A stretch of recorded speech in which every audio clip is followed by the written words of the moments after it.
listening to the VMX Show, Season 5. Hey now, everybody. This is Negro VMX, and you're listening to the VMX Show. This is Season 5, Episode 1, the season premiere. Now, you're going to be noticing, you probably have already noticed, that there are some different things for Season 5. Season 5 and onwards is going to be a little bit different. One thing that's a change that not everybody's going to be on board with this, but just trust me on this. Just bear with me on this. No longer going to be playing music. I used to play 2 to 3 songs per episode, always video game music, and I've decided not to do that. There are a couple of reasons, really. The biggest and most obvious is in the interim between Season 4 and now, I have become a YouTube partner. And I know, I said that I wouldn't do it. I said that it didn't interest me. I said this, I said that. And basically my friends browbeat me into doing it. So, yeah, thanks especially to Zach and Tanya for bullying me into becoming a YouTube partner. And it was a bit of a pain in the ass to do, but the issue is when you're a YouTube partner, you can't commercially use other people's work. I can't use stuff like video game music and profit from it.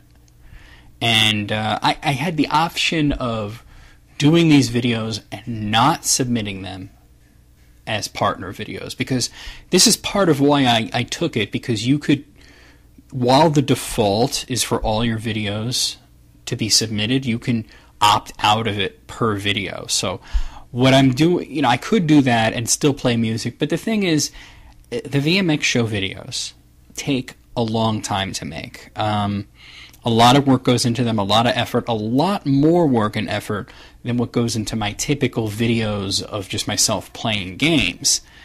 So that being said, if there's any videos that I should be making money off of, it's the stuff like VMX show and clearing confusion and whatnot, so I definitely want those to be as copyright free as possible. The music in the intro was by Kevin MacLeod of Royalty Free Music, who lends his music out to anybody to use as commercially free music, as long as they attribute it to him. So I'm doing that now. It'll also be in the description of every video that I use his intro music in. So thanks to Kevin MacLeod of Royalty Free Music for supplying that great intro, which we actually used that over in Kazarth Studios at the beginning of the Chronicles of a Dark Lord games, and I've actually heard it in a few other games. Another thing you'll notice, the RSS feed is gone. Nobody was really using it. There were maybe a handful of people that were using it, and RSS feeds, they're a huge pain in the ass to maintain and to update and everything, and I just didn't want to do that anymore. So from now on, the show will be a YouTube exclusive. It will no longer be available on iTunes or Google Reader or whatever. And I know that some people did like listening to the VMX show on iTunes, but the fact is, part of it is that I don't get anything for that at all. So I'm not even talking money-wise, but I don't even get the views or anything on YouTube. I don't get anything for that. I don't get anything. So that's part of it. And another reason is it's just a pain to maintain. Updating that RSS file, it seems easy, but if you make a single mistake and then it takes, you try to update it and it just takes forever to update. So no longer going to be doing that. You can still download the entire episode in MP3 format, which you'll see in the description of this video. So if you wanted to download it and take it with you, put it on an MP3 player, whatever, you're still able to do that. That is something that will never go away. So I just wanted to get all the changes and everything out of the way. Now, I know a lot of people are going to miss the music and whatnot, but the fact is that it's not only the copyright thing, but I wanted to get rid of the music for some time because it just eats up part of the show. And there's part of the show where I could be talking longer, I could be offering my opinions more, or I could let the guest segments go longer. And I do have a hell of a guest segment. That's a good segue. A hell of a guest segment. This week we have Jeff from JustPressStart.net, a veritable gaming journalist, has agreed to join me in the show. And it's a long interview. We actually go for nearly an hour. So we're going to be getting to that very quickly. But first I'm going to do the Q&A. We'll do Jeff, and, well, we're not going to do him, although he might like that. We're not going to do him. We're going to do his segment. That's what she said. And then we're going to do the news. And it's just going to be easier to get through the whole show. There's not going to be any fixed length anymore as to how long the episodes are going to be. They're going to be as long as they need to be. So some episodes will be longer than an hour. Some episodes will be shorter than an hour. It really all depends on what's going on. But I really like to have the freedom to let my guests speak longer. Now, before I even get to anything, I did want to talk about Jeff and JustPressStart.net, and you can visit that website by clicking the link in the description box of this video. I was actually on his podcast first, along with Tanya Botello and Richard Hall from Kazareth Studios. So if you go back, I forget what episode, 70-something. I think it might have been 74. They've done a hell of a lot of episodes. That site actually started off as a podcast and then became its own website. But I was on his podcast first, so if you want to hear that, go to JustPressStart.net and look for the one, I think it's called Kazareth's Big Announcement. So you want to check that out. But let's get to the Q&A. And it's been a couple of months since the last episode, but I do have some questions to answer from people, so let's get to that. Nenson Dubois. Oh, by the way, if I say your name wrong, I'm sorry. You don't need to correct it. It's not really a big deal, but I'm sorry if I say anybody's name wrong, but I'm just going to do the best I can.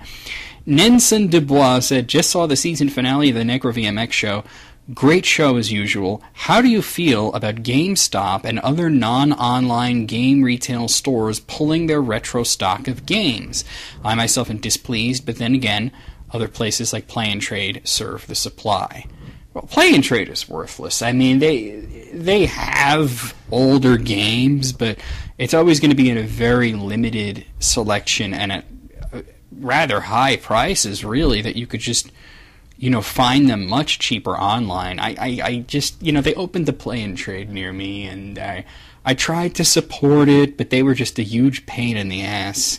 And eventually I just stopped going there, and I just went back to GameStop. And for all the bitching about GameStop, and you're going to wind up going there. I mean, one of the biggest news things that happened, and when I get to the news, I'm only covering what happened in the last week, so I might as well talk about this now, was that Nintendo announced that Xenoblade Chronicles will indeed be coming to America in April. It's going to be released here in April 3rd of 2012.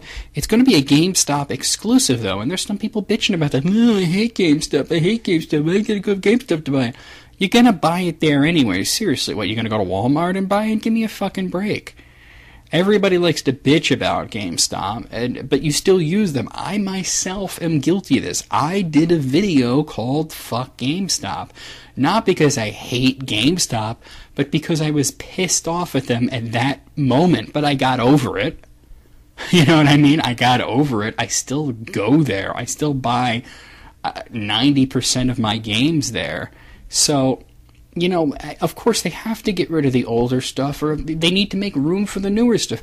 You got to remember, we're in a transitory period here. We're moving from the 7th generation of video games into the 8th. The 8th has already started with the release of the Nintendo 3DS. So right now, if you consider all GameStops have sections for Xbox 360, PlayStation 3, Wii, DS, PSP.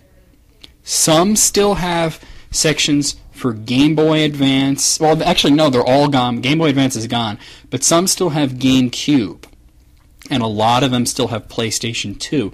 Original Xbox you'd be lucky to find. Anything older than that generation, you'd be very lucky to find. But now they have to have the 3DS games.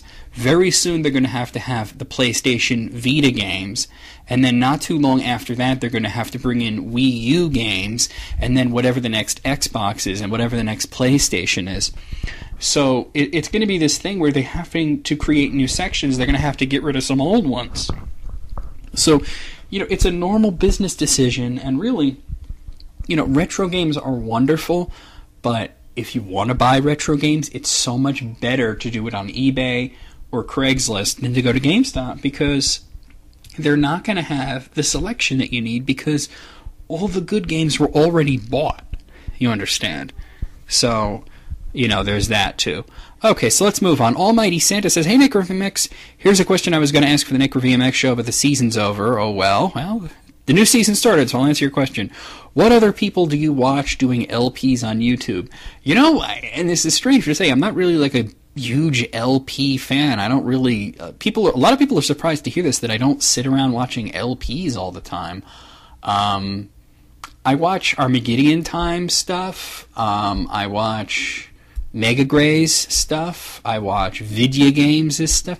But these are my friends. These are people that I know. So really, like, the people that you see on my channel. Like, if you go to my channel right now and you look at the main page of my channel, there's that section where I have five channels boxed, and it says visit my YouTube friends, and you see Mega Gray, Armageddon Time, video games, Ryoka 13X, and Chris Collett 222.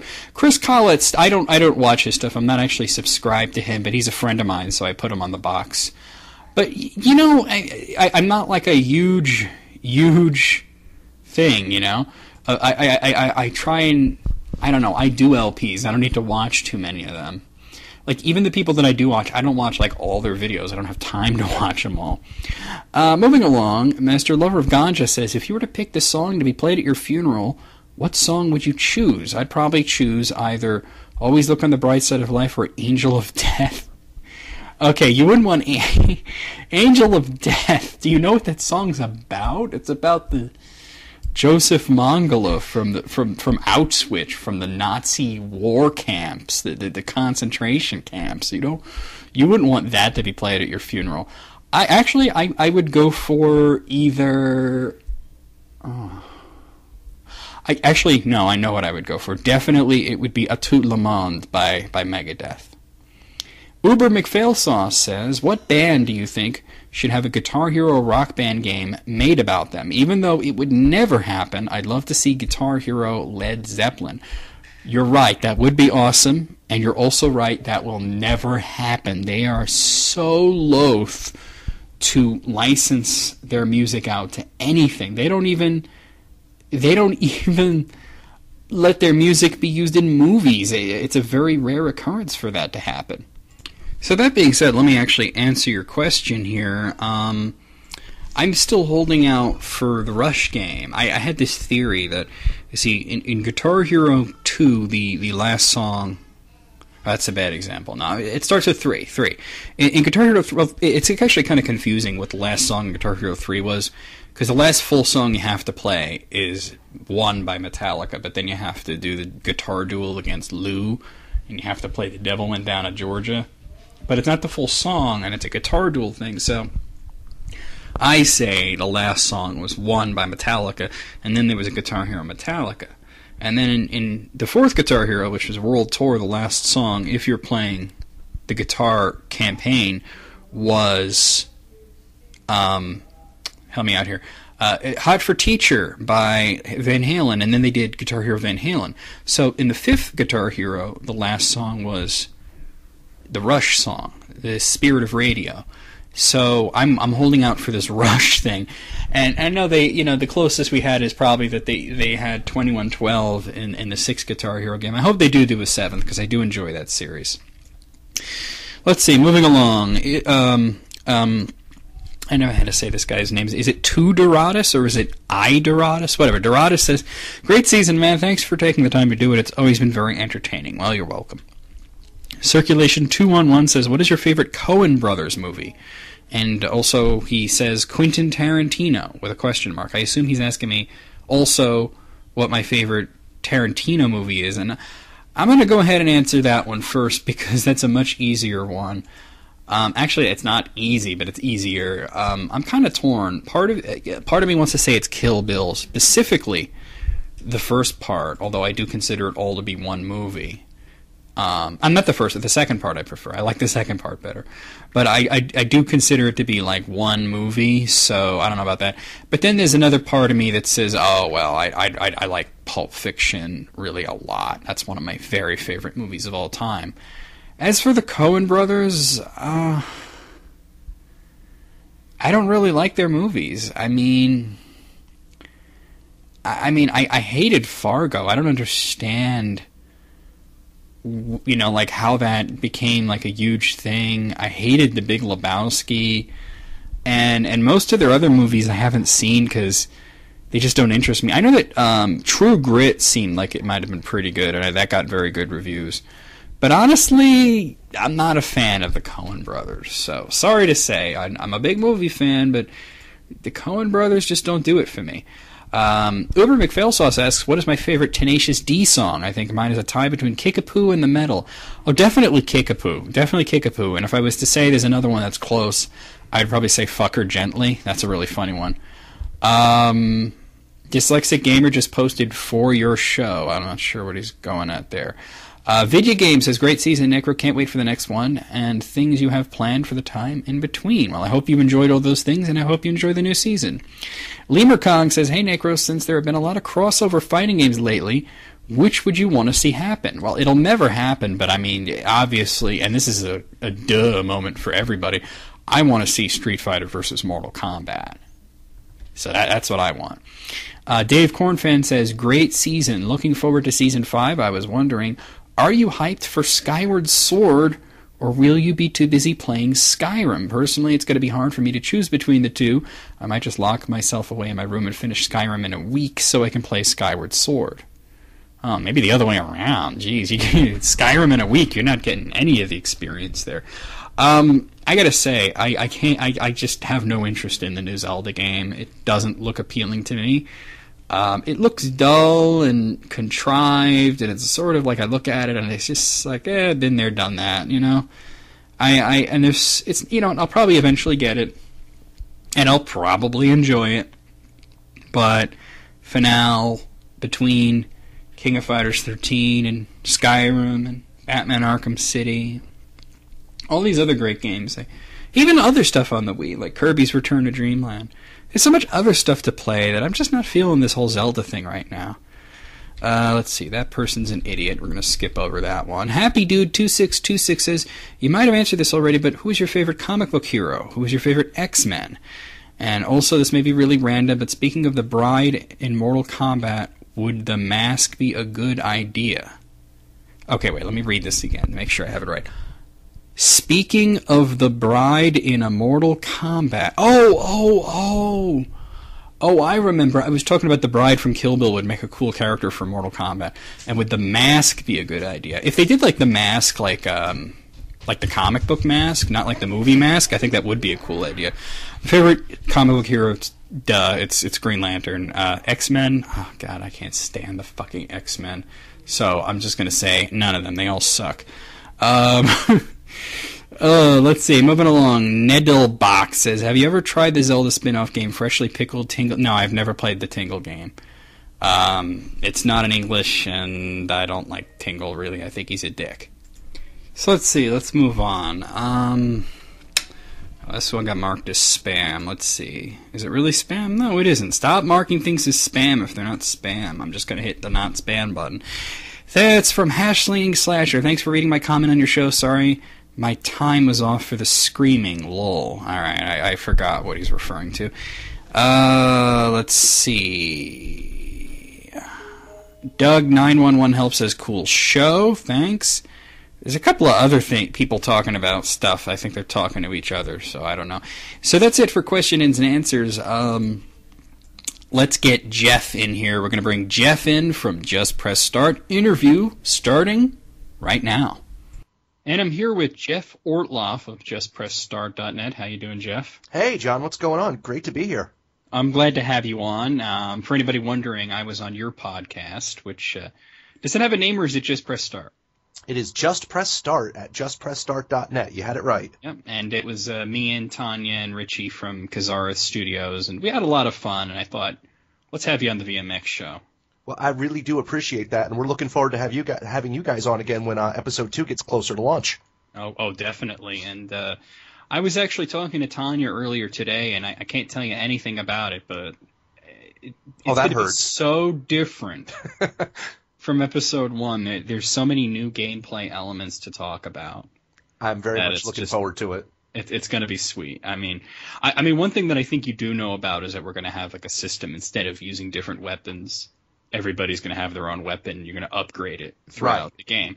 But the genius of Tanya came up with this way of doing it that is just really inspired. I think it's going to be a lot of fun. Now, your podcast, you've interviewed some pretty big people in the music, listen to me, in the games industry, haven't you? Well, see, Bono, The Edge. Oh, wait, no, not music, not music. Yeah. We've been very lucky. Yes, we have. I mean, everybody up to and including Tim Schafer. So, I mean, we've had Max Schaefer from not related from Runic Games. All the Schaefers. All the various Schaefers except Paul. Of course. But we've been very lucky. We've met a lot of really nice people and just interviewed the hell out of people. So it's been great. Is there anybody that's eluded you? Let's see. Let's see. At PAX East last year, we tried to get in with people from Knights of the Old Republic. Okay. And so we went up and we brought our cards, and he's like, "I've never heard of you." Like, now, see, the clever response that my mom and some others told me later was to have said, "You will," but that didn't come to me in time. And I just went, I don't know. I wouldn't have said that. I probably wouldn't have either. Well, I didn't. Yeah. I said, "Oh, well, we're small." So. I would see. I'm a jerk, so I would have been. Well, that sounds like a personal problem. Ooh, see that? See, where were you guys? I don't know. Where PAX East? I don't know. I don't know where I was. We're hoping to be at the next PAX. I know. I'm looking forward to running into you guys there. We'll see what happens. We'll probably E3 is a little easier to get into, so we'll probably do that. PAX can be kind of a pain in the ass. They are very discriminating, let's say. Yeah. I know we're trying to get a panel going, and I know Zesserox has been working hard on that, so I don't know where we stand, but. Now, you've actually been to PAX, so let me ask you, is it considered poor taste to show up in a Dick Wolf's t-shirt, or is that okay now? It's probably okay. I mean, the last guy I saw do it, the enforcers. They sell them, I mean. Well, the enforcers tased him, but, what do you... Oh, well, But then they just said, okay, now once you stop shaking, go change. But, no, I don't see it being a problem. I just think the people who complained about that and got all uppity about it, they would have complained about anything, so... They're just looking for an excuse, I think. You always do have people who like to complain about complaining, so... Yeah. I mean, the Dick Wolf's thing, I thought that was really, really blown out of proportion, and obviously, anybody who's that against it is not going to show up to PAX anyway, so... Oh, exactly. Fuck them. The big controversy at PAX last year was the inclusion of booth babes, because it was always kind of considered a no-no, and all the companies tried it, and the enforcers actually did make them either cover up or prove their quote-unquote game knowledge to be there. So yeah, because a lot of those women are just models that exactly hired, yes. Prove you. I don't know. That just seems like a TNA move. Like you're gonna come up to some girl and I'm like, okay, now I'm gonna quiz you on your video game knowledge. Yeah, I would have liked to have seen how they did that, but I guess if they asked them what system is this for, and they went, I don't know. It might have been as simple as that. I was not there for the interrogations. I wish I had been. That would be great. Imagine having that job. Excuse me, scantily clad lady. Can I ask you some questions over here in this? Yeah. Exactly. Yeah, that's almost like, hey, you want some candy and a ride in my car? Yeah, that seems like that's. Yeah, like I said, it's like the TNA boom grabs, Like, miss, you've been randomly selected because you gave me a boner. Could you come over this way? Yeesh. Hat down. No, but in all seriousness, I mean, you've been to a bunch of conventions. What's the craziest thing you've ever seen at a convention? Man, I don't know. I mean, well, again, Well, give me one example of something crazy, because I know it's hard to qualify craziest. Well, all the various costumes are always crazy. The craziest thing I ever heard about, I was not actually involved, was where a journalist was almost shot at the Russian consulate in San Francisco. Oh, boy, let's hear this. Now that... 1C and Traction PR run a thing every year called Another Night in Moscow, where 1C comes over and plays up all their new games and everything. And like I said, it's held at the Russian consulate every year. Yeah. So they usually do, some sort of spy-themed, metagame for the night. Like one was identify the CIA agent. They brought in a guy from the local CIA agents to show up, and you had to tell him apart from the rest of the gamers. And he'd probably get fired if he... He's the CIA agent guy. Then he goes back to his boss, and his boss is like, nah, can't use you anymore. No, they said he was actually easy to pick out because he was the only one there well-dressed. Oh, that would... Yeah. So that was a problem. He didn't do his research. He didn't do his research, no. So the one a couple of years ago apparently where the trouble started was they had let's sneak the plans out of the embassy. So they had this, now, metal. What were these plans? Or is this just like a MacGuffin, or was this just a MacGuffin? They had a metal briefcase there in the middle, and the idea was who could get it the closest to the doors without quote setting off the guards. Now the guards were all in on it, I guess, for the most part, but one guy decided after a whole bunch of vodka because they give you free booze. And lots of it. He decided the fastest way between 2 points was a straight line, so he just grabbed the briefcase and bolted for the front door as fast as he could run. So this guy's just like, fuck subtlety, and just boom. Exactly. And again, everyone was expecting cutesy little, like, hiding stuff under a shirt or whatever, and the guards thought it was cute. But a guy running through the consulate at top speed... The guys with the Kalashnikovs did not find that the least bit amusing. Oh boy! So yeah. So did they draw their guns on him? Or? Apparently they did, because the one I went to this last July, David Trachtenberg gets up and makes a big point of saying, "All right, everyone, we're going to change games this year because we do not want any of our journalists to be shot this year." And he didn't seem like he was kidding. Yeah, it's like next year we're going to play a game called No Russian. We're all going to the airport. And, no. Yeah, see, I took it over the line, and then you took it a step further. So, that's how I always do. I get in trouble on my own show for that all the time. I don't know where the line is. Sometimes I look back and I think I see it, but I've passed it long ago.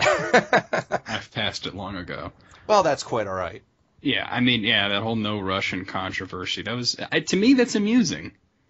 Because it's like, obviously they put it in there to be controversial. Exactly. You're giving them exactly what they want. Exactly. And I just, my personal take on it, I found the idea of the level to be distasteful, so I didn't play it. It lets you just skip it, right? Right. Well, there's the option to skip. I just never played Modern Warfare 2 at all, just because the first one was kind of meh, and the third one I just played and was kind of meh. Really? So, okay. Well, I as far as Call of Duty is concerned, I preferred the regular series, the one that started with Call of Duty, and I guess the most recent one in there would be Black Ops. Okay, yeah, so the classic, quote unquote. Yeah, that's more my speed, because it's a little less brainless, so to speak. Yeah. I mean, the new ones, they're pretty cool, and they're very epic the way the stories are told. I just don't like the way the story is told. I think they should spend more money on writers and less on multiplayer and all the pyrotechnics and the graphics and all that stuff. But that's just me. I'm kind of a story snob. Well, I'm in agreement. I mean, I don't think every game needs to be Citizen Kane, but at the same time, there's no reason why it can't be, though. At the same time, like, I think a lot of the backlash that a lot of those fans had against Black Ops it made them think, and they didn't care for that very much. Yeah. And then you go back to Modern Warfare 3, and although it does look like a lot of fun, and I love the setting and the trappings and everything, I'm not in a rush to go grab it, because it just seems like another delivery system for the same old multiplayer, Well, the multiplayer, it seems like they did new stuff with it. The campaign was almost literally cut and paste from the first Modern Warfare. Okay, here's the sniper section, here's the tank section, here's the stealth section, here's the dropping stuff with a plane, I'm not a fan of this online multiplayer. I don't find myself caring. Yeah, I really don't care. I don't blame you. When I play multiplayer games, I want to play with a crew of people I know really well, and who can forgive the fact that I suck at games. And preferably you're in the same room. Well, I'm not as... I like it old school. That's cool. I do miss the old everybody brought an Xbox and a TV to a place. Yeah, and did 16-player Halo. Yeah, that was awesome. That was the only way to play Halo because the campaign in that was a nightmare. Really? You thought so? Oh, so boring. Well, the library, yeah, that's true. You know, I'm an FPS snob, and I just like I looked at Halo, and I was like, this is the worst level design I've ever seen in my life. And I played like about 2 minutes of Halo 2 on a demo, and I was just like, well, this is also boring, and gave up on that series, man. Gave up. You know, when I first played it, I really liked Halo, but yeah, when you go back to it and say, well, if you like walking down a hallway, shooting everything, and then walking down a similar hallway and shooting everything, and they all look the same. Yeah, I can see your point. That's the issue. It's the same thing over and over and over again. And there are times where I could really, you know, if it was a game that I can forgive that, where if it had like really interesting combat or a riveting storyline or something, Halo didn't have any of that for me. Mm-hmm. So what would you consider your favorite then? Of first-person shooters? Yeah. What's your? I'm very old school, so I'm a big Doom fan. Okay. I'm also a big fan of the Quake series. Both known heavily for their plot. Oh, I'm sorry. No. You don't need to me first-person shooter. You don't need a plot. I mean, right. But no, my absolute favorite for more recent years would be the BioShock games. Now, see, I still have not played the second one. I keep debating it every time it drops on Steam sales, but well, it's very similar to the first one in terms of its trappings, and it's familiar, but it's a lot tighter. It's a lot quicker paced because like the hacking, you don't have to go into that pipe dreams game anymore. Oh man, it's just like a needle going back and forth, and you got to get in the blue zone kind of thing. Oh, okay. Now, the story for that one, though, I was always kind of hesitant for BioShock 2 because I thought, well, I played the first one. Yeah. Is there really any reason to go back to Rapture? So was there a reason? Yeah, it's a different story. Well, I know it's a different story, but I mean, was it worthwhile? Yeah, oh, definitely, because it's several years after the first one, so just the setting is really interesting because while it's familiar, it's even more broken down. There's a lot more cave-ins and floods. Okay. And there's a lot of like coral growing everywhere. It's all really broken down. And the whole playing as a Big Daddy thing, you actually feel like a Big Daddy in the game instead of just, you put on a helmet and you have limited sight, like at the end of the first one. Right. The dual weld added a lot to it, it tells like a different story. While like the first one was very much, sort of a take on, Atlas Shrugged, yeah. Well, there were some element. I just wanted my Ayn Rand fan of Atlas Shrugged. But I just wanted my Ayn Rand cred there. As far as like Andrew Ryan, Ayn Rand, I guess there's some similarities, but it was really more of a story about corruption than anything because the guy had a decent idea and then he fell victim to wanting power. And he went against his own beliefs, and that's why Rapture fell apart. But you got to stop and think. You can say, well, there's had to be more to the story than that. And you find out in the second one that it is that because of these people living under the sea, you're starting to go a little stir crazy, So they brought in the Sophia Lamb, who was this psychiatrist, because they said we need a psychiatrist under here. So they bring in this woman who's like a hardcore communist, and she basically destabilizes the whole thing. So she was basically the cause of the fall of Rapture. And, then you get into, like, the Big Sisters, which are really cool boss characters to fight, and a lot of the cool abilities you get. I actually like BioShock 2 better than the first one. Wow. Okay. At least as far as gameplay is concerned. Because it's a lot more fluid. It's harder. And I don't know. I just felt there was more of a challenge, and they didn't try to be cute with a last boss like they did in the first game. Yeah, that was a fairly unfortunate misstep. Yeah, they didn't even put a last boss in the right. Second game. They did it properly. It's just waves and waves of enemies, and you have to do a certain thing, and then it ends, Yeah, that was my biggest gripe with Mass Effect 2. We can get back to that in a minute. Oh, yeah. So what did you think of Mass Effect 2, then? Well, I'm saying, but just that same thing that it came out like what? It came out long enough ago that I could talk about the ending. Well, see, I haven't played it. So. Oh, then I do not want to ruin the end. Just as one series that I've been meaning to get into and haven't had the chance yet. See, I feel better now because it took me until Yeah. last month to finish it. So. Oh, well, see. Well, let's just say I'm still playing nothing but Skyrim, so. Yeah, I will not get my copy of Skyrim until Christmas. So. Oh, okay. I'm at like practically what you would call the end. Oh wow. Well, I'm a big fan of the Elder Scrolls, going back to the first one, and I always have like a ritual. I'll do everything but the main quest first. I'll save Yep. the main quest for last. Right. I'm about halfway through the main quest, which means I've basically done everything. Wow. So I'm like 85 hours into the game, and I'm seeing the light at the end of the tunnel. But the way this one works is you'll never have nothing to do because Right. they have The randomized quests. Yeah, they're unlimited.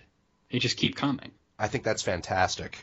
And some of them are pretty lame, like in the Thieves Guild. Like, I really enjoy the Thieves Guild, but some of them, it was like, okay, you just ask for a larceny target, and they'll be like, pickpocket this person. And, like, it takes 2 seconds. It's not enough of a distraction. Right. But then there's some really cool ones, like going after dragon shouts or killing. You never run out of dragons to fight either. Okay. So that's pretty cool. And they can be tough.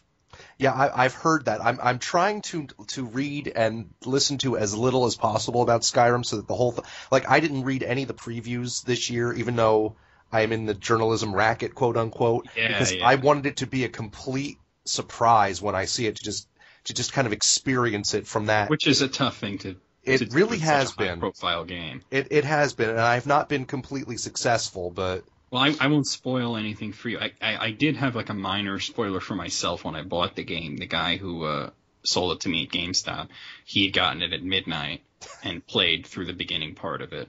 And he was telling me about how the opening was. And then I was playing it, and I was like, well, I don't think he was paying too much attention. Because he was right about the events that happened, but he had this idea that the game began in black and white, and then a certain event happens and it goes to color. So he was playing it and watching The Wizard of Oz at the same time? Maybe, and listening to Pink Floyd. And man. I know. I think it's just that, the colors are very washed out because you're in this dull, gray, snowy, barren land. And Skyrim's kind of a depressing place when you walk around, you look at it. Everybody's all haggard and worn down, and it's actually closer to the sort of atmosphere you had in Morrowind. Okay, and where everything's just kind of like bleary and gloomy, except Morrowind had that alien feel to it. Right, with the striders and all that. Yeah. Yeah, and the volcano and the weird landscape and everything. See, that was the one thing. When I played Morrowind, I liked seeing things that looked more Western. Even I enjoyed the alien landscape, but it was nice to occasionally see a town or a castle that had that Western feel. But yeah, playing Oblivion, I love Oblivion. I mean, I have like 225, 300 some odd hours into Oblivion. So, I'm not going to, this is a very, very minor, But it did always kind of feel like you were playing, generic fantasy RPG? Not generic fantasy RPG, but sometimes, not RPG so much, but definitely generic fantasy setting.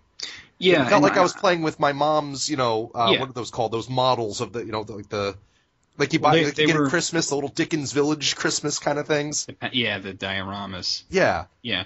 No, I know what you're talking about, and I fully agree. Like, Oblivion, I felt was a great game, but compared to Morrowind, it was nothing.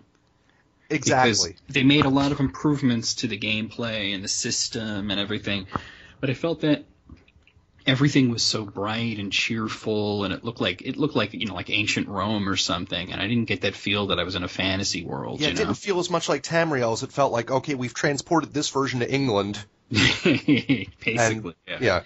No, I think Skyrim, it just, so much of it harkens back to like Daggerfall and Morrowind. Oh, that's great. In terms of the story, in terms of the setting and everything, and the difficulties a lot more than Oblivion was too. Now, this may disappoint you. I was never a big fan of Arena or Daggerfall. Well, Arena was it's sort of an experiment, Oh, they totally were, and I loved the idea of it. When the first time I heard you can explore and go anywhere and do anything, I was so thrilled, but it was so alien to me to control the sword with the mouse, and I had a kind of clunky computer at the time.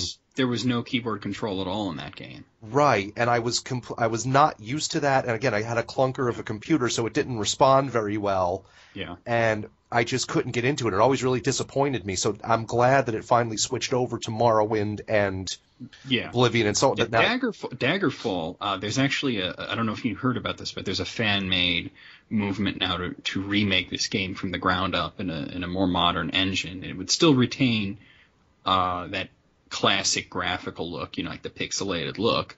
Oh, okay. But it would have like dynamic lighting and everything, and hopefully not as many bugs.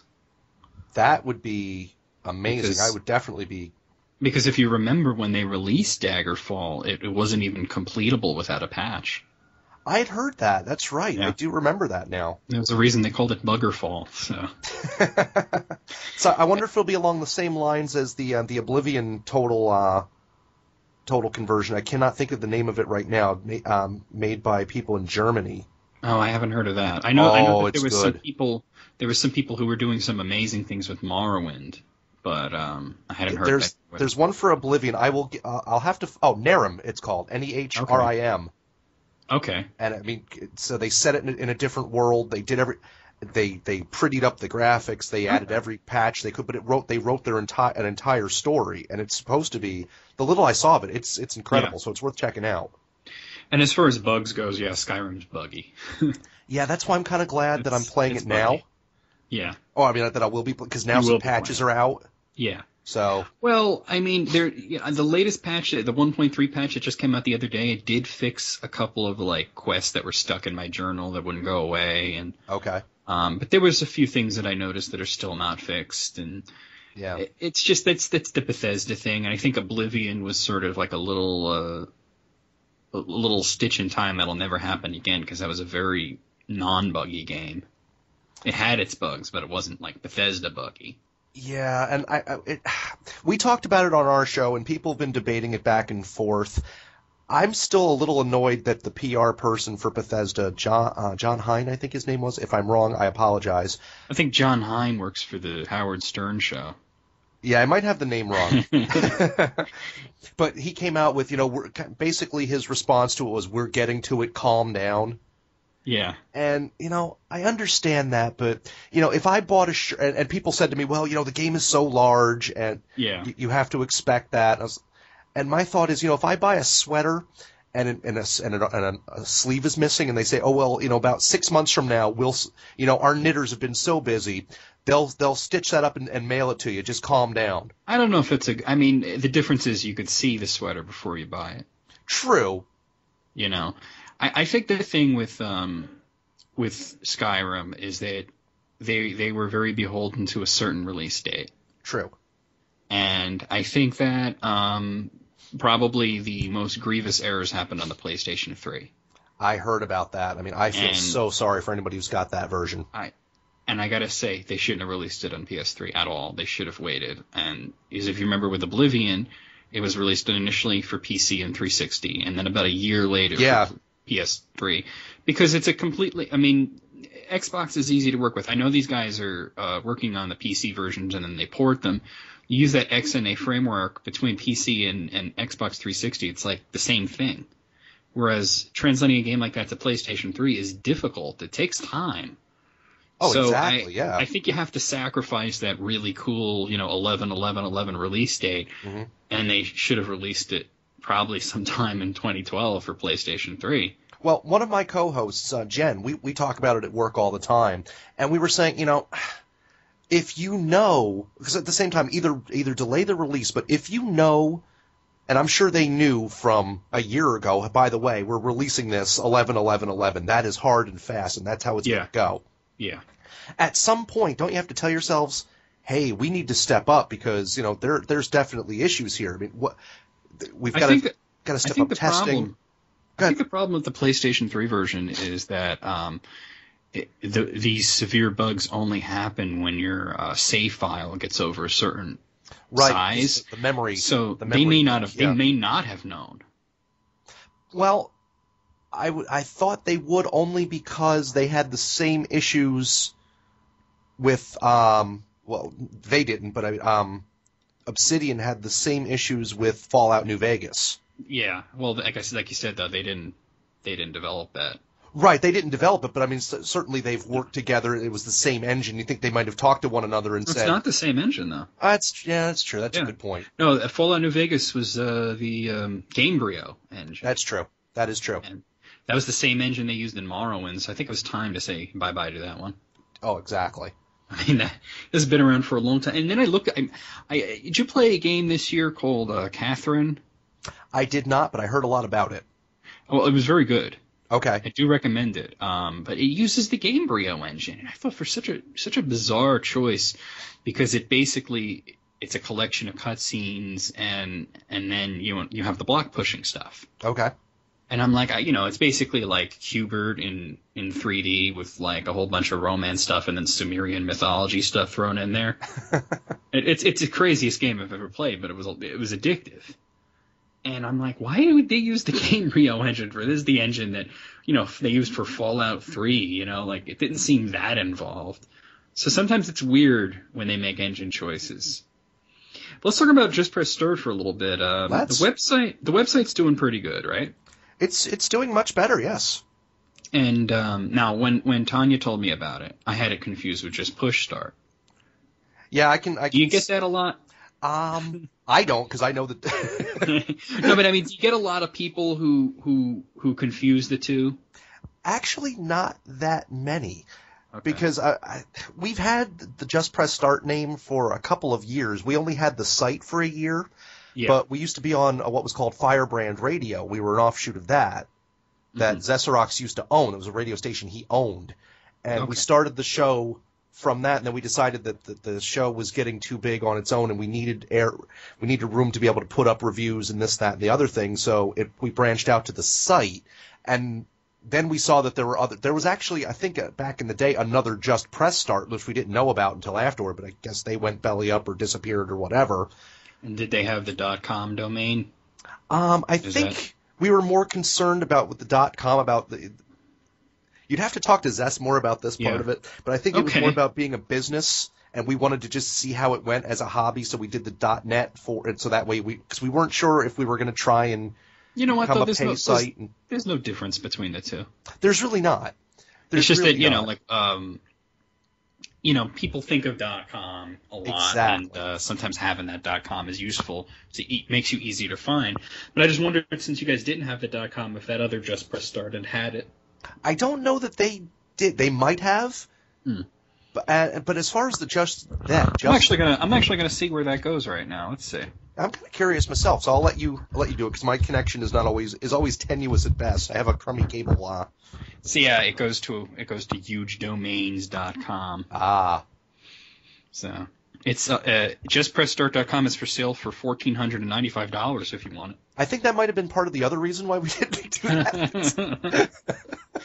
It's a bit much. It's a little high, yeah. So, but as far as the Just Push Start, we never get anybody who's really confused by it. We never get like angry fans of theirs saying, "Oh, you're stepping on our turf." Okay, yeah. So there's nothing like that. I've never actually. Tanya was talking about it, and I was going to their website for a while, thinking it was your website. Yeah, I've never even met the people who run that. So I mean, I'd like to sometime, because just to see, but. They seem like you recently had, I don't know if you in particular, but Just Press Start as a whole, you had redesigned the website, and I have to say, it's a lot better. Oh, yeah, it really is. Well, again, from our very humble beginnings on the original Firebrand Radio site, which was, again, just really a forum page, to having our own site at all was kind of nice. But yeah, the redesign. I see you have a review of Skyrim up today. Yes, Zess put that up this morning, actually. Okay, I'm just skimming over that right now. I have not had a chance to fully. I read it before when it was in draft. I have not read the finished product. Well, it's a glowing review, is typical. Now, one thing you guys are also doing, you're doing your Viewer's Choice Award. Have you had a big reply to that yet? We've had a pretty good response so far, yeah. I know everybody at Kazara Studios filled it out. Well, that's awesome to hear. Yeah, we've had a good response. We'd certainly like to have more of a response, just because I think it's kind of cool to have the fans more involved, because we do have our own choices for things, but I really want to hear what listeners, come up with, because they have ideas. Zest was already sharing some of the responses. I was going to ask you yeah. if you'd personally seen the ballots at all. A little bit here and there, and I don't want to spoil anything, but yeah, there are some people, a game that I put on my worst of the year, other people put on as their best indie or their most innovative. So I mean, it's really, yeah. So it's going to be controversial. Yeah. No, but I mean, was there anything really oddball that you saw in the ballots there? Well, not oddball per se, but I guess it comes down to what's your definition for, especially for this, for innovative, because we had, most innovative game, and we had a lot of people put in Portal 2. Now, I love Portal 2. Now, okay, by its design, you don't think of a sequel as being innovative. Exactly. So I wouldn't, unless it did something drastically different from the first Portal, which I don't think it did. Right. I mean, you can point to the gels and the improved story and things like that, but yeah. I think it took Portal and just ratcheted it up. It didn't really reinvent. No, I actually voted for Catherine for that. Yeah. See, I think that's a good choice. Again, some people said Bastion. See, I don't know. I mean, it's a great game, no doubt. Right. And I think I voted for it for like best music or something. But right, of course.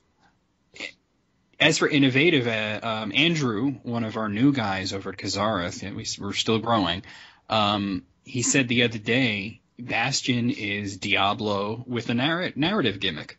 Exactly. See, I love Bastion. Not to bash it at all, because it's a great game. Right. No, it's a phenomenal game, but as far as innovation, yeah, the narrator and telling the story that way was innovative, but overall the game is not. So again, but I think that's what's going to be great about a viewer's choice or a listener's choice, is that we can have those discussions too.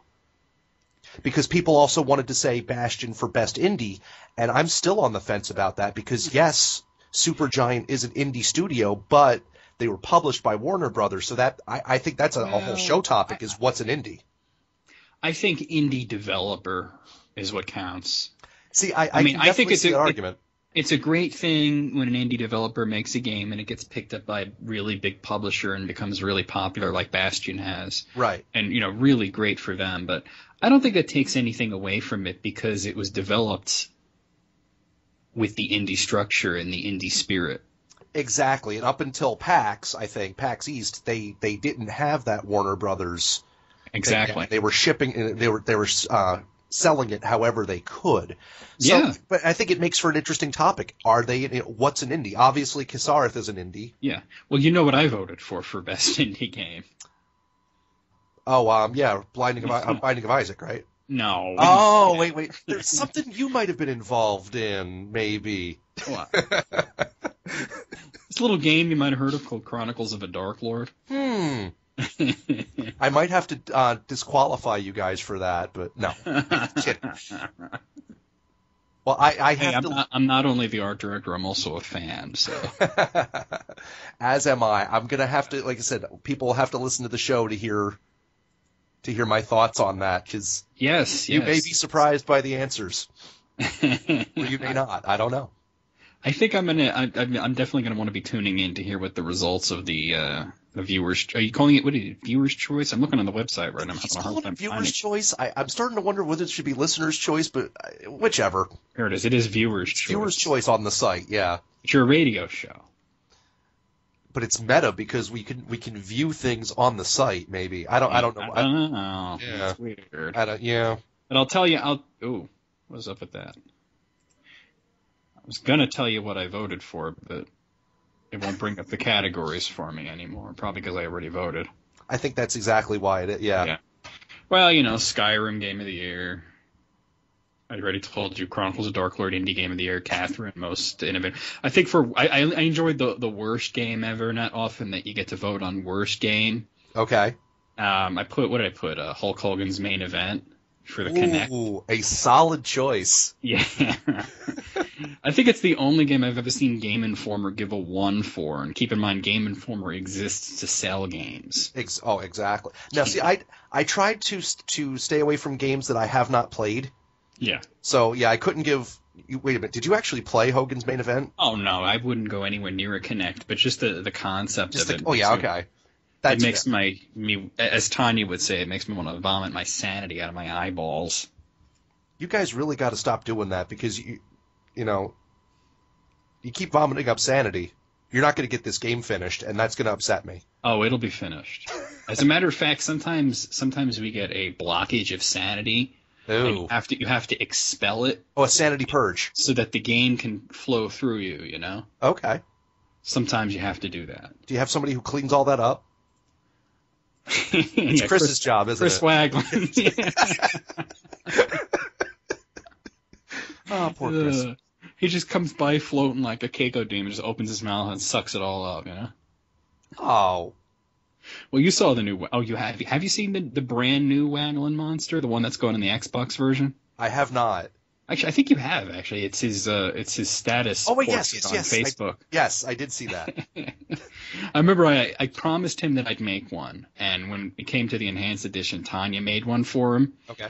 So I was like, well, I'll make you a new one for the Xbox One, even though I like this new one that Tanya made because I had promised him that I'd make one. So I did that kind of like Doom 3 Keiko Demon riff. Right. And I just remember his reaction. He was like, "That's fucking creepy." Well, that is. And I'm like, "Well, that's you, son. I mean, that's you. You're the creepy dude around here. I don't know." But yeah, it's good to keep everybody's morale up, John. That's. I try. Now, what I do have to ask you at some point is, I would love to see the pre-render that you have, or the early sketches you have of the Zesserox monster, just so I have something else to hold over his head. Zesserox monster? Tanya mentioned that there was going to be a Zesserox monster in episode 2. Oh, well, I haven't really worked on episode 2's graphics that much, other than I've done the battle backgrounds and I've done the title screen and the game over screen and things like that, and the textures. Right. But other than all that, I don't draw the enemies, generally speaking. The only enemy that I've drawn was the Waglin monster. Right. We have another artist, Brandy Campbelloff, who's drawing all the monsters for the Xbox version of 1, and hopefully she'll also do 2. But because I don't hand draw anything. Right. I only work with digital art, so. Mm-hmm. You know, it's difficult to draw. Actually, I did do another one. I did the new version. Did you ever find the monster Apollyon? I have not yet. Well, he's in episode 1. Very well hidden. But he's a very high, powerful... You're supposed to be at least like level 70 to fight this thing. This is why I have not found him yet. That would be... Okay. I managed to do it at level 48 because I've apparently become the master of Chronicles of a Dark Lord. But... Apollyon is actually going to be a huge presence in the 3rd game. Okay. Which is going to be called Chronicles of Dark Lord Episode 3, War of Nihility. Oh, sorry, Rise of Nihility. See, right. Bastardizing it. So, but, you know, if you step on a certain spot, there's certain conditions you have to meet. Mm-hmm.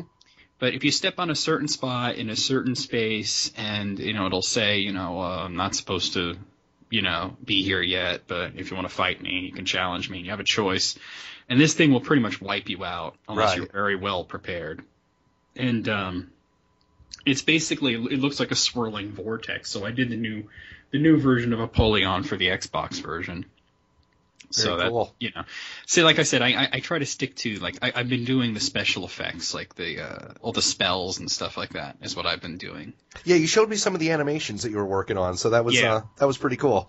Yeah, those were all like Xbox version stuff. I mean, you got to remember, I came in a little late to the party. Well, so, true. You know, but I mean, we have other IPs coming out too. And actually, we're going to have a meeting with Tanya and Andrew probably day after tomorrow to talk about some of the new IPs. So it's going to be pretty awesome. And hopefully, because our studios will become huge and Just Press Start will become huge, and you'll be interviewing us about episode 12 or something. You know, you'd be like, so how's episode 12 coming out? And we'll be like, well, you know, we had to... we had to fight our way through the zombie Congress to be able to develop it. Oh, Something yeah. like, I don't know. Man, I'm not looking forward to Zombie Congress. Zombie Congress, man. Well, I guess they'd never really get around to eating your brains. That's They true. just By the time, they talk about it a whole lot. yeah, by the time it got out of committee, you'd be okay. That's true. You'd be well gone. They talk about eating your Right. brains, and then there'd be debates on how to eat the brains, Oh, or whether see, it's ethical to eat the brains. Don't you hate it when it gets all partisan? I guess Republican zombies and Democratic zombies just. Yeah, exactly. And then man. you'd have the bipartisan zombies. Like, okay, we could all agree that brains are delicious, right? Let's start there. Let's start with something we could all agree on. And now we're getting a little silly, so I think we got to wrap this up. Anything you wanted to say before we get too crazy here? I don't know. I'm still kind of fascinated by Zombie Congress. Zombie Congress. I think that needs to be a zombie sneak attack song. I think I'm going to add that to the list. Nice. Yeah. I can't think of anything else right now other than a shameless plug for. Plug away. Please come listen to Just Press Start at www.justpressstart.net. The link will be in the description of the video. So I assume it would. But yeah, so we've got reviews. We've got interviews with John right here. I don't remember the episode number, but we'll link to that again. And yeah, I'll put that in there. 70-something. 70-something, yeah. Yeah, something, because you're up to 79, right? We're up to 82, I think. Oh, wow. We'll be up to 82. I don't get the chance to listen to them that often, so I get behind. Well, John, that hurts. You should be listening to every single episode. Oh, yeah, if I had the time, I would. At the very least, you should be giving it to all of your friends so that they can listen to. Oh, wait, what? Well, that's what this plug is here for. The last one I heard was 79, so it does look like I have a little catching up to do. That's okay. I appreciate Just press start, But I do listen to them when I can. I know you do. And we greatly appreciate it. And it's been an absolute pleasure being on here tonight. So. Oh, well, thank you. It's been great to have you on, and I guess next week we'll go back to a random subscriber who wants to whine about how they don't like Call of Duty or whatever. Ooh! That means I can come back on then. Oh wait. No, every time I get people, they want to be on the show, and I'm gonna just say this right now. For anybody who wants to be on the show, all you got to do is have an idea of what you want to talk about and just talk, tell me. But I get these people that are like, I just want to talk about like how new games suck and I really hate like Call of Duty and I just wish it was like, like the 90s again. And I'm like, but that's what everyone does, like I've had like 5 or 6 guests who've done that bit. Try come up with something different. Stop talking about Ocarina of Time. Oh, God. Oh, God. Okay, actually, I have one more question for you, actually. Okay. Thank you for reminding me. What do you think of this Skyward Sword? I have not played it yet. I think it's intriguing that it's, the motion control and all that, but at the same time, I've been Zelda'd out. I'm going to get it for this. I've been Zelda'd out since Link to the Past. Way back. Okay. I wanted to like Ocarina of Time, and I got about a quarter of the way through it, and I completely lost interest, and I have not played a Zelda game since. I used to be a really, really, really big fan of the series. Yeah. I loved the first 3.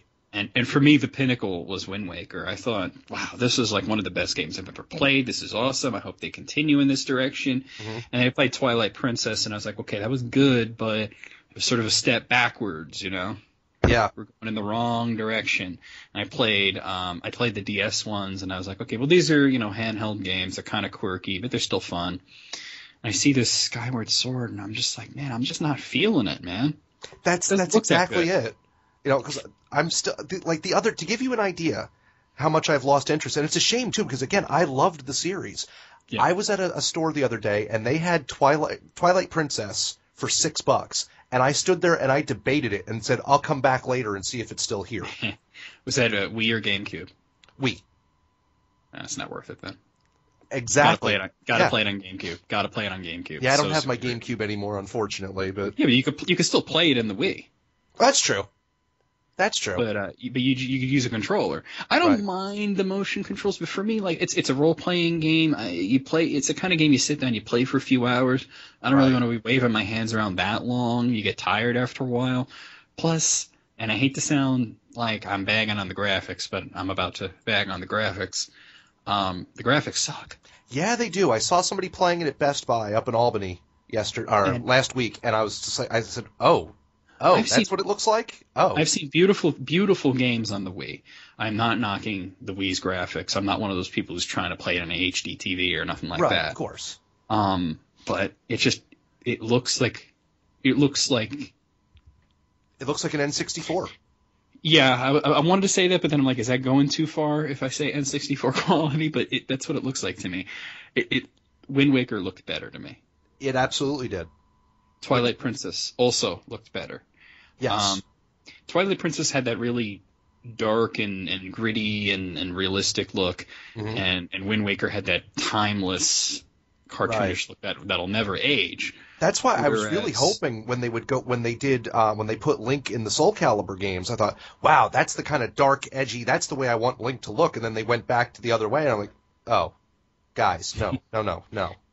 I love the cartoonish stuff, really, honestly. I thought that was great, especially since Wind Waker did have a lot of the darkest moments in the series. Right. It kind of clashed really well. But then I was like, I don't know, this game, it looks old to me. It looks like it's been in development since like first generation GameCube. Yeah. And I don't get why it looks like that. It looks like a mishmash of Wind Waker and Ocarina and Twilight Princess, and it doesn't seem to have its own identity. And I had a theory about, the graphics. They've recently announced that they're going to be finally bringing Xenoblade Chronicles to America, which is coming out in April. Okay. And, this was this game that came out in Japan a few years ago on the Wii and got insane reviews, and everybody was saying it was the best RPG on the system, and it was this great game. And Nintendo's like, we have no plans to localize. Finally, they're releasing it. It's coming out April 3rd. And I'm like, what did it take so long? And then I thought, they're waiting until after Zelda, because the game looks so much better. The graphics... Yeah. You look at Xenoblade Chronicles, you could comfortably put that on the Xbox 360 and still get like a 7 out of 10 for graphics. Whereas Zelda doesn't look that good. No, and that's why I'm kind of curious about the Wii U when it comes out, because, I know they're saying, it's going to be a lot more powerful, but I just get the feeling that they're and Jen said the same thing, that they're going to waste all their graphical capability on getting those tablets in place, and it's going to look probably maybe as good as a 360. It's certainly not going to look next gen, Xbox, whatever it's called. And I've seen the specs, and when they said 50% stronger than PlayStation 3, they were actually being pretty accurate. And the only concern right now is cost. They're trying to make it affordable, the Wii U. And so they're using some cheap motherboards, and that's causing some problems with the developers. Oh, I'm sure. So they might have to go with their original motherboards, but it might be something that's going to cost like $400.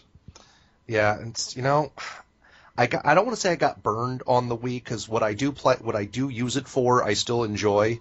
But there's a lot of great games. People don't realize how many great games there are in the world. Right. I just don't see myself racing to get that next one. I know, in the next couple years, probably 2013, all those systems are going to come out, and I've never raced to get a system.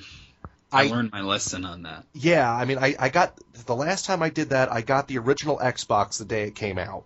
I didn't even bother with that one. But oh, John. I know you didn't like Halo, though, so. And what else was there? You know what I mean? What am I going to play on there? See, I also liked Dead or Alive and Project Gotham, so I was a lot younger then, John. Yeah. You had that Extreme Beach Volleyball game, didn't you? I didn't, actually. You lie. You lie. Scout's honor. I'm not saying I never played it, but I did not own it. It was a non-stop rental. Blockbuster never got it back, and then they went out of business. Now, I rented it once. And never gave it back.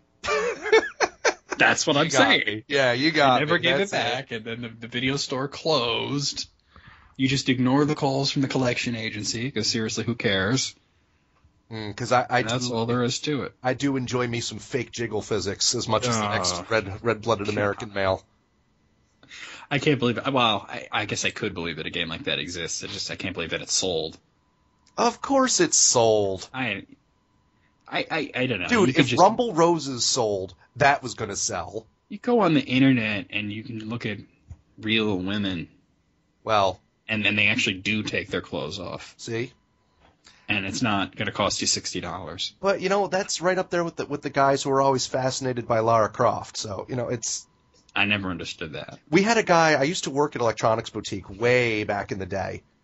And we had a guy who was completely fascinated. And he also wanted the big, those life-size cardboard cutouts. He kept begging for that. And I said, okay, man, one of two things is going to happen to you. One, you're either going to get horrendous paper cuts or you're going to get electrocuted. This is not a healthy obsession for you. It just sounds so terrible, and it's like you look at that old Lara Croft model, and it's like, "Hi, you like my giant rectangular tits?" Yeah, I never quite understood it myself.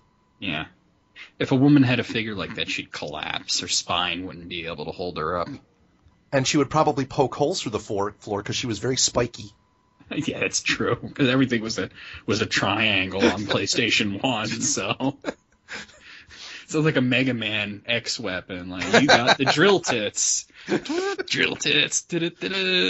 Oh, man, I have a feeling Nathan Fouts might have just heard that and has his new weapon for his next game now. Who's that? Nathan Fouts from Mommy's Best Games. Shoot one up, okay. Weapon of choice. He's one of the weapons in his games is a jet engine that you carry around. You carry a jet engine? He did Serious Sam Double D.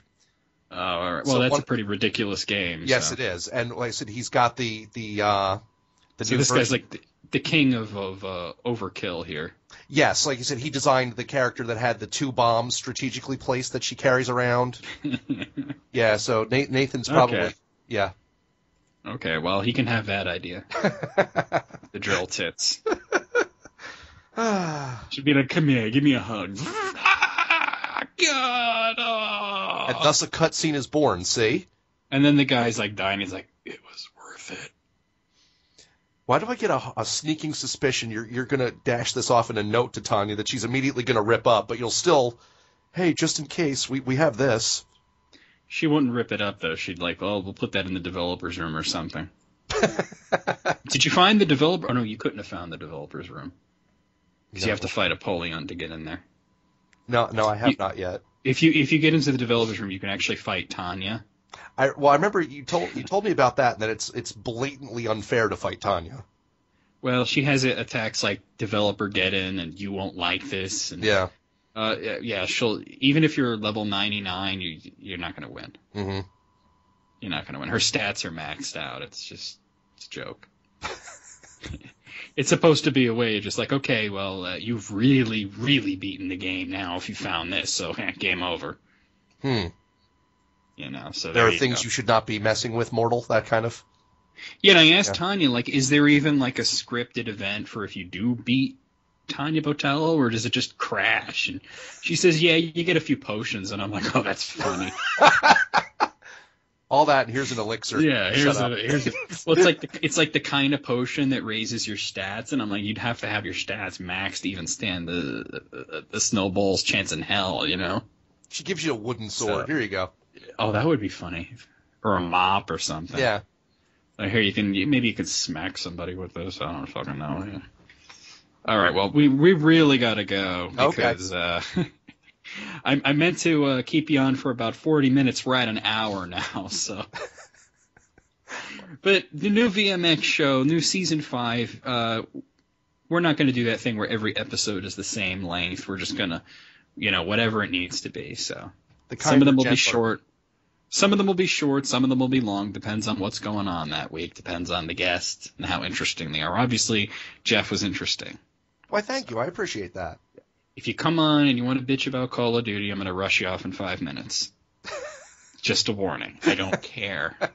It's not that interesting. I've heard it all before. Well, thank you for coming, Jeff. Well, thank you very much for having me, John. We'll make sure we post a link when this is up on our site as well. Oh, excellent. We'll have to have you come back sometime during Season 6. Sounds great. Assuming that, the world doesn't end or something. I don't know. Well, it is 2012. It will be 2012. No, I was referring more to Zombie Congress. Well, yeah, but that'll never get out of committee. Well, that's true. Okay. So a big thanks to Jeff from JustPressStart.net for coming along. And, since the interview was conducted a few days ago, I've actually gotten a little bit of news. By the way, if you want to hear the results of their Viewer Choice Awards, you can go to justpressstart.net and listen to their latest episode, which is episode 85, where they talk about the winners. So, and more award winners coming up in a little bit, because we're going to talk about the news, we're going to talk about the VGAs and a whole bunch of other great news stories. But I did get a bit of news. Apparently, while you had the Viewer Choice Awards, whenever you voted, you were also entering into like a raffle, and I actually wound up winning a free game. Some game called Sengoku, I believe. I got it on Steam here. It looks like a strategy game based in feudal Japan, so that's pretty cool. So, hey, I won. That's pretty cool. So thanks to Just Press Start for giving me the opportunity to win something cool there. So let's talk about the VGAs briefly. The 2011 VGAs, which is the Video Game Awards on Spike TV, were held, and I'm going to announce the winners. You might have heard them by now. You probably have heard them by now if you're at all interested in hearing them. I'm sure you would have either watched the show or looked them up. But I will offer my my opinions here. So Game of the Year went to The Elder Scrolls V Skyrim, which I thought was a no-brainer. So, I mean, it was up against some great games like Batman Arkham City and Uncharted 3 and Zelda 2. But Studio of the Year went to Bethesda Softworks, who had made The Elder Scrolls V Skyrim. That's another no-brainer there. Character of the Year went to the Joker from Batman Arkham City. Once again, that's what I voted for. That's a no-brainer.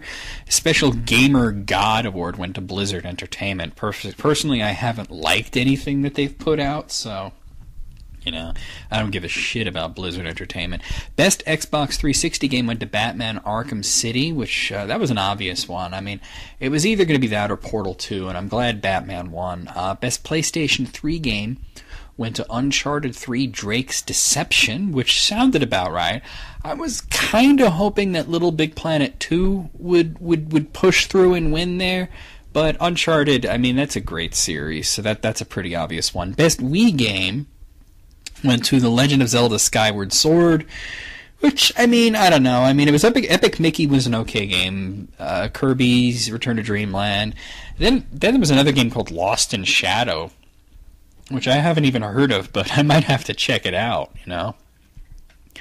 But in all seriousness, I guess it's no surprise that Zelda won. I just don't see this one. I'm not really into it. Best PC game went to Portal 2. Kind of saw that coming. Best handheld or mobile game went to Super Mario 3D Land. That's a no-brainer. Best shooter went to Call of Duty Modern Warfare 3, of course. Best action-adventure game went to Batman Arkham City, and that did face some stiff competition from Uncharted 3, Zelda, and Assassin's Creed Revelations. So that was a tight one, I would think. But Batman winning again. Best RPG went to The Elder Scrolls V Skyrim. No-brainer. Best multiplayer went to Portal 2. I was surprised here because it was up against two giants in the multiplayer arena, Call of Duty Modern Warfare 3 and Battlefield 3. I kind of think maybe the voting was very split between those two, and that's why neither one won, and Portal 2 kind of snuck in as the dark horse and won that one. Best individual sports game went to Fight Night Champion. Don't care. Best team sports game went to NBA 2K12, which is actually kind of happy. I didn't expect it to win. But I expected like MLB 11 The Show to win or something. I'm glad that one won, because it's the only one out of the four that I would even entertain the thought of playing. Best driving game went to Forza Motorsport 4. I don't really care about that. Best fighting game went to Mortal Kombat. That's rather happy, beating out Marvel vs. Capcom 3 and King of Fighters 13 and some fucking wrestling game. So there you go. Best motion game went to The Legend of Zelda Skyward Sword, beating out like Dance Central 2 and a bunch of other shit. Best indie game went to Minecraft. I actually voted for Bastion in all the categories that it had been nominated in, and it won a bunch of these categories. This was the only category that Bastion was nominated but did not win. I expected Minecraft to win. I knew that Minecraft would win, but still, Gotta give it up to Bastion for all those nominations and wins. Best Adapted Video Game, Batman Arkham City. That was really a no-brainer. Best Song in a Video Game went to Build That Wall, Zia's Theme by Darren Korb from the game Bastion, beating out Portal 2. Best Original Score also went to Bastion, once again beating out Portal 2 and other contenders such as Deus Ex. Best Graphics went to Uncharted 3 Drake's Deception. Now that was a surprise, personally. Because out of the 4 games that were nominated, I personally would have thought that L.A. Noire would win. But hey, whatever. The next 2 I was very surprised by. Best Performance by a Human Male went to Stephen Merchant, who played Wheatley in Portal 2. Personally, I was hoping for Mark Hamill as the Joker in Batman Arkham City. And Best Performance by a Human Female was Ellen McLean as GLaDOS from Portal 2. I kind of thought that one of the 2 nominations from Uncharted 3 would win, although I was personally pulling for Tara Strong as Harley Quinn. Best Downloadable Game went to Bastion. Best DLC went to Portal 2 Peer Review. Most Anticipated Game was chosen to be Mass Effect 3, and I could fully understand why that won, although personally my most anticipated game, and the one that I voted for, is BioShock Infinite. GameTrailers.com Trailer of the Year. This was a shock. This went to Assassin's Creed Revelation for their E3 2011 trailer. Personally, I thought the Dead Island GDC 11 cinematic trailer would have won easily, and if not that, the Elder Scrolls V Skyrim in-game debut trailer. And the NFL Blitz cover athlete, if you care, is Ray Rice. Don't care, didn't even vote on that, but so, I mean, pretty good turnout there.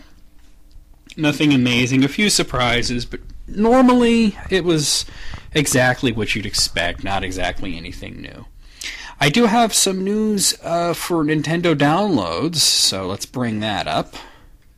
I don't have the website up in front of me, which is I'm very poorly prepared. It's almost Christmas. You guys are listening to this on Christmas, but oh shit, what did I just do?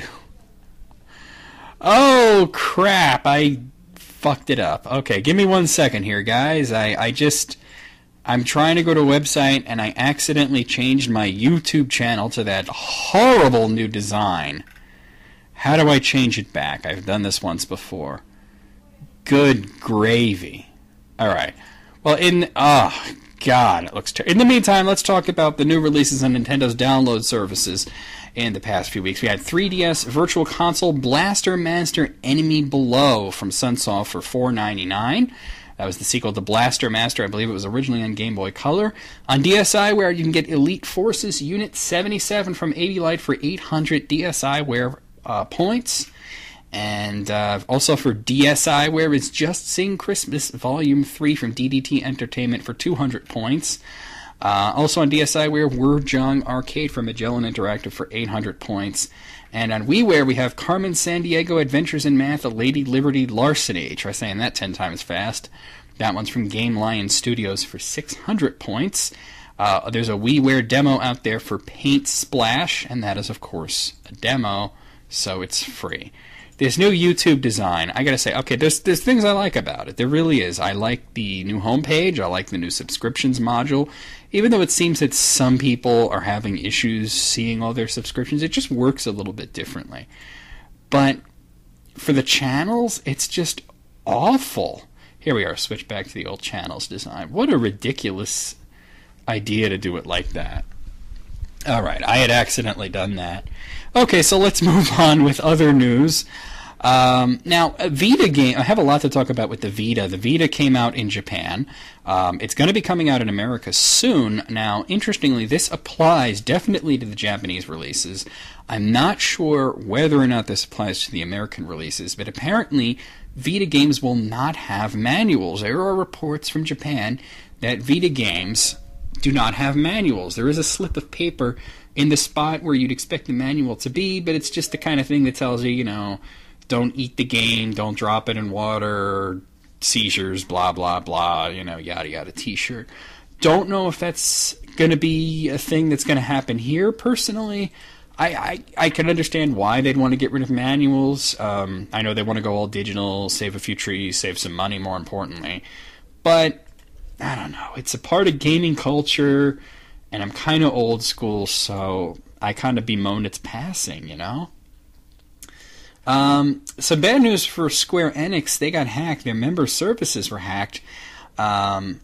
Luckily, I can report that apparently no personal information was stolen. So if you were hearing about that and you were worried about it, then I can tell you don't worry about it too much.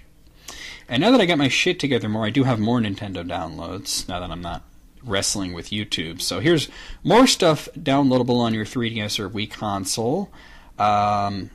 You can now get, for your 3DS download software, the Nintendo Letterbox, which is an email software. Apparently it's free. You could also get Mighty Switch Force from WayForward. And this is, these are in Europe right now, so I don't know if these are in America yet. So you know what? I'm not even going to talk about them until they come out in America. I'm looking at the wrong thing. I'm all out of sorts. First episode. Okay, so more about the Vita. Now, this is interesting. Games Radar did a very interesting article, and I want to talk about this. Apparently, we know that you can get Vita games as physical media on SD cards, which are very similar to the 3DS cards. They look just like them, similar capacity and whatnot. Or you can just download them directly to your Vita. Now, which do you think would be faster? Well, obviously, you'd think that the ones that are loaded onto your system would go smoother and that they'd be faster. After all, if you're on Xbox 360, your games load much faster if you install them to the hard drive or if downloaded them onto your hard drive from Xbox Live than if you use the disc. But apparently, Vita games actually load faster from the SD cards. Now, this is not a poor reflection on the system's speed, but rather a reflection on how fast these SD cards are.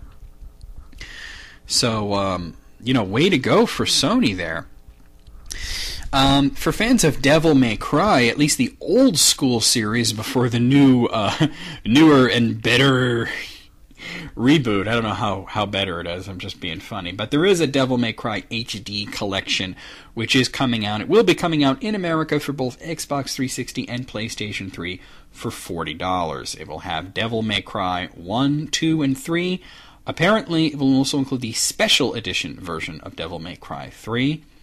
And it will have trophies, it will have achievements, and will have some sort of bonus content. Not sure what that is. So this seems to be all the rage. HD collections of PlayStation 2 games. Except this one, you can actually get for Xbox 360. So that's pretty happy. Speaking of trophies and whatnot, another thing about the Vita, there was a misconception about how it works with trophies from different regions and, well, more specifically on different systems. It was at first thought that your trophies were limited to the system that you initially play the game on, meaning that if you owned more than one or if you played it on somebody else's Vita or whatnot, your trophies and whatnot would not be available. And that, therefore, if you bought used games, you would not be able to earn trophies on it. Now, I can tell you that this is not true. People were actually hearing this because of a mistranslation from Japanese. So, this is what happens. If you use a... let's say you buy a used game. You're going to get an error message, and I'm looking at the error message right in front of me, and this is what it'll say on your Vita. It'll say, you cannot earn trophies in this application. Do you still want to start this application? Only the first player to use an application can earn trophies. To earn trophies, you must delete all data related to the application and then start the application. So in other words, if you buy a used game, a used Vita game, all you have to do if you want to earn trophies on it is delete the saves, which should be the first thing you do anyway, because if you buy a used game, the first thing you're going to do is delete the person's saves if there's saves on there. I mean, obviously you don't think about this very much because of like PlayStation 3, PlayStation 1, 2, and 3, Xbox, Wii. I mean, the saves are not on the physical media. The saves are on your SD cards or your flash memory or your hard drive. But when you're thinking of, SD cards... based games like the Vita or the 3DS, this almost harkens back to the old cartridge games. And if you bought a game like a used game for Super NES or for Genesis or for Game Boy Advance or for Nintendo 64 and it had a bunch of save files on it, what's the first thing you do? You delete the fucking save files. It's your game now, motherfucker.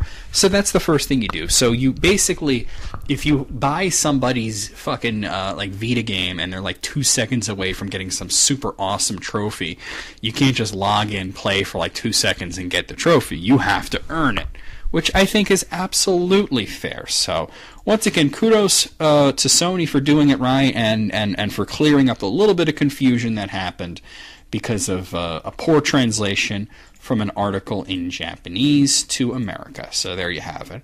Now, I have some not so great news from Australia. Another game has been banned in Australia. The game Syndicate has been refused classification in Australia. It was called unsuitable for a minor. Remember that they do not have an 18 plus certification there. Their ratings only go up to 15. So if they think a game is not suitable for 15-year-olds, it cannot be sold in Australia. So that's really, I mean, that's a shame. They miss out on some great games. Not that I'm saying Syndicate is great. I don't know anything about it, but they did miss out on Mortal Kombat, and that was the best fighting game of the year. Not according to the VGAs. I mean, yes, according to the VGAs, but also according to me. So, you know, and that's the opinion that I care about. And speaking of game saves, and this is going to be a real boon to people out there, if you have played The Legend of Zelda Skyward Sword, you might have run into a certain game-breaking glitch. I don't know the exact details about it, but it has to do, something similar had happened to Metroid Other M, where there was a thing where you would actually get stuck and you would not be able to complete the game. And in that case, you would have to send either your Wii or your SD card to Nintendo and have them repair the save. Well, we're not doing that with Zelda, but they've come up with an interesting way of patching the Zelda Skyward Sword game on a system, the Wii, that doesn't support patches. So basically what you're going to do is, if you've experienced this, you're going to go on the Wii Shop channel, okay? The Wii Shop channel, and you're going to look for channels.